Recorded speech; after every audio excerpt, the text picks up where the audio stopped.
सूत्र 122.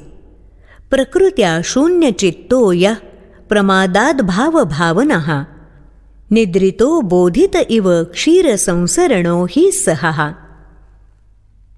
राजा जनक म्हणतात, जो पुरुष स्वभावानं शून्यचित्त आहे, परंतु केवळ प्रमाद म्हणून विषयसंग करतो आणि झोपेत सुद्धा जागृत असतो, तो पुरुष संसारापासून मुक्त आहे. नाथ सांगतात, आत्मज्ञानाला प्राप्त झालेला माणूस स्वभावे शून्यचित्त होतो, म्हणजेच कोणत्याही प्रकारच्या भावभावनांनी, विकार, विचार, अहंकार, कर्तेपण इत्यादींमुळे त्याचं चित्त विचलित होत नाही. ते सर्वथा स्थिरच असतं.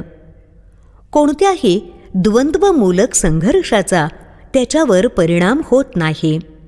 त्यानं स्वतःचं आत्मरूप केवळ जाणलेलं नसतं, तर ते पूर्णपणे आत्मसात केलेलं असतं. आत्मा ना भोगता आहे ना करता, हे सत्य त्यानं स्वीकारलेलं असतं. त्यामुळे केवळ प्रमाद म्हणून तो विषयवासनांशी संग करतो, परंतु ते निसर्ग नियमाला धरून असतं.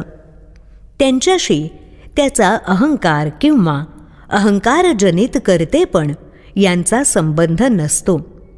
त्याच्या चित्तातून वासनेच्या बीजाचंही समूळ उच्चाटन झालेलं असतं.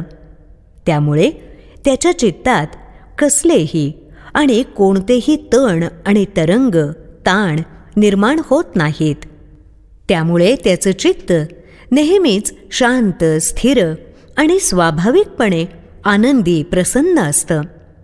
झोपेतही त्याची ही स्थिर चित्तावस्था कायम असते, ती ढळत नाही.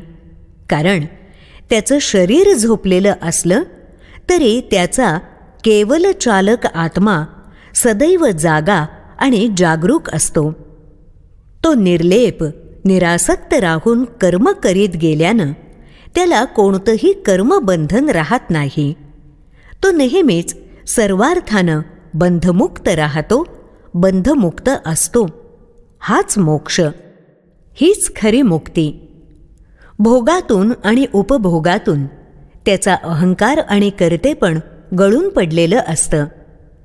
तो केवळ निसर्ग नियमांचं पालन करतो. झोपेतही पूर्ण दक्ष, जागरूक राहतो. म्हणूनच तो सदैव मुक्त आणि कैवल्य स्थितीला प्राप्त झालेला असतो. सर्वज्ञ महागुरु श्री अष्टवक्र मुनींच्या दिव्य उपदेशानं हीच केवल परम आत्मस्थिती प्राप्त झालेला राजा जनक आपल्या ह्याच स्थितीबद्दल निवेदन करत आहे.